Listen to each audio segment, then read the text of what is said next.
Topic है वो क्या है, अव्यय।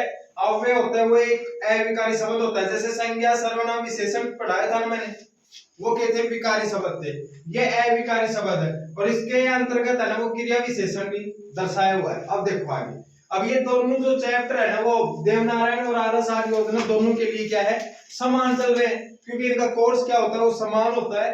अब आ जाओ आगे। अब अव्यय किसे कहते हैं, वे अविकारी शब्द, वे अविकारी शब्द जो सभी लिंगों में, लिंग यानी होता है एक वचन बहुवचन, ठीक है। उसके बाद का नहीं सॉरी, लिंग का मतलब होता है पुल्लिंग और स्त्रीलिंग। उसके बाद में वचन आ जाए, जैसे एक वचन और बहुवचन। पुरुषों में आ जाए, सभी कारकों में आ जाए, जैसे कर्ता कारक, कर्ता ने कर्म को आ जाए, जैसे एक जैसे रहते हैं, अर्थात कोई भी परिवर्तन नहीं होता है। दोबारा मैं इस लाइन को दोबारा मैं दोहरा देता हूं, लिंग, वचन और पुरुषों, अगर इनका कभी परिवर्तन नहीं होता ना, वो क्या कहलाते हैं, अव्यय कहलाते हैं। क्या कहलाते हैं, अव्यय कहलाते हैं। तो ये आपको परिभाषा वहां पेपर में मिल जाएगी। इतना भी मिल सकता है, लिंगों का परिवर्तन नहीं होता है, क्या कहलाता है, वचनों का परिवर्तन नहीं होता, क्या कहलाता है, तो अव्यय कहलाता है। अव्यय है, इसके बेटा 4 प्रकार होते हैं। कितने प्रकार होते हैं, 4 प्रकार होते हैं। अव्यय के 4 भेद होते हैं। अब देखो मैंने यहाँ पर अव्यय दर्शा दिया है, इसको ये अव्यय मैंने यहाँ दर्शा दिया है, क्योंकि ज्यादा समय आपका खराब न हो, इसलिए हम क्या करते हैं, पहले से हमारी क्लास डिसीजन कर लेते हैं। अब अव्यय दर्शा दिया। अव्यय का जो पहला जो होता है भेद, वो होता है क्रिया विशेषण। क्या होता है, क्रिया विशेषण। दूसरा जो होता है वो होता है संबंध बोधक अव्यय। तीसरा होता है समुच्चय बोधक अव्यय, और चौथा होता है वो विस्मयादि बोधक अव्यय होता है। यानी कहने का मतलब आपको पेपर में बस 2 क्वेश्चन पूछेंगे। तो पहला पूछेगा लिंगों का परिवर्तन नहीं होता है, वचनों का परिवर्तन नहीं होता है, पुरुषों का परिवर्तन नहीं होता है, तो उसे क्या कहते हैं, उसे अव्यय कहते हैं। अव्यय के कितने भेद होते हैं, तो अव्यय के 4 भेद होते हैं। इसकी जो ट्रिक है वो देख लो।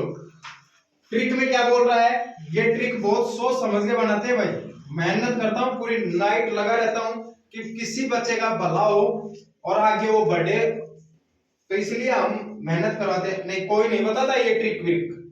देखो क्रिया के संबंध, यानी जैसे क्रिया है, क्रिया के संबंध, अंडरलाइन देख लो, यहां पर अंडरलाइन आप भी कर लेना। संबंध को लेकर समुच्चय विस्मय में फंस गया, यानी कह रहा है कि क्रिया के संबंध को लेकर समुच्चय विस्मय में फंस गया। अब देखो अव्यय का जो विस्तार है वो मैंने यहां पर कर दिया है। जैसे पहला जो है क्रिया विशेषण अव्यय। क्रिया विशेषण अव्यय क्या बोलता है, वे अव्यय जो क्रिया को बदलते हैं, वे अव्यय जो क्रिया को बदलते हैं। अब आपसे कोई भी क्वेश्चन कर सकते हैं, ये शॉर्टकट परिभाषा है। आपको कोई भी पूछ ले क्रिया को कौन बदलता है, क्रिया विशेषण बदलता है। तो ये बोल रहा है वे अव्यय जो क्रिया की विशेषता बताते हैं या बदलते हैं। उसके बाद में देखो क्रिया विशेषण अव्यय 4 प्रकार के होते हैं। कितने प्रकार के, मैंने इससे जैसे विशेषण और क्रिया विशेषण पढ़ाया था ना, मैंने ये बोला था कि क्रिया विशेषण है वो 4 प्रकार के होते हैं। और ये देखो दोबारा आ गया, क्रिया विशेषण अव्यय 4 प्रकार के होते हैं। ट्रिक है कल परी से मिलना। परी यानी क्या होती है, आसमान में उतरी हुई परी है।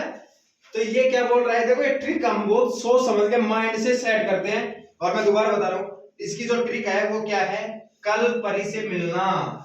अब कल परी से मिलना, अब मैंने यहां पर दर्शाया है, कल का मतलब होता है कालवाचक अव्यय, पै का मतलब होता है परिणामवाचक अव्यय, और री का मतलब होता है रीतिवाचक, और से का मतलब होता है भाई स्थानवाचक। कल परी से मिलना है भाई, तो कल परी से मिल लेना। और जैसे उसका सर्वनाम का क्या था, अपना सपना है, और विशेषण का क्या था, सास तेरे पांव छू, दोहूं या छू एक ही बात। अब आ जाओ संबंधवाचक, जो दूसरा जो इसका अव्यय का जो दूसरा भेद है वो संबंधवाचक, संबंध बोधक अव्यय, जो संज्ञा सर्वनाम के साथ क्रिया को भी बदलता है, यह क्रिया के संबंध को प्रकट करता है। उसे संबंध बोधक अव्यय कहते हैं। समुच्चय बोधक अव्यय वे अव्यय जो एक स्थान, वे अव्यय जो एक वाक्य का संबंध दूसरे वाक्य से बदलते। भाई आवाज नहीं आनी चाहिए क्लास में, क्योंकि आप तो आवाज कर लोगे, ये जहां पर ऑनलाइन क्लास जा रही है उन बच्चों के नहीं समझ में आया तो उसकी जिम्मेदारी कौन लेगा, इसलिए प्रेम से करो। दूसरा है संबंध बोधक अव्यय जो संज्ञा व सर्वनाम के साथ क्रिया का संबंध प्रकट करता है। उसके बाद में देखो समुच्चय बोधक अव्यय वे अव्यय जो एक वाक्य से दूसरे वाक्य के बीच में संबंध को जोड़ते हैं। जैसे जो सो ले लो, जो करेगा सो करेगा, विस्मय आदि ये अव्यय क्या होते हैं, वे अव्यय जो वाक्य के प्रारंभ में प्रयुक्त होते हैं तथा वाक्य के भाव को पूर्व में प्रकट कर देते हैं। और इंपॉर्टेंट लाइन बता देता हूं, विस्मय आदि बोधक जो चिन्ह होता है ना, उसका रचना में कोई ही मतलब नहीं होता है। देखो मैंने इंपॉर्टेंट लिया, इन अवयवों का वाक्य रचना में कोई योगदान नहीं होता है, नोट कर लेना इन सभी को।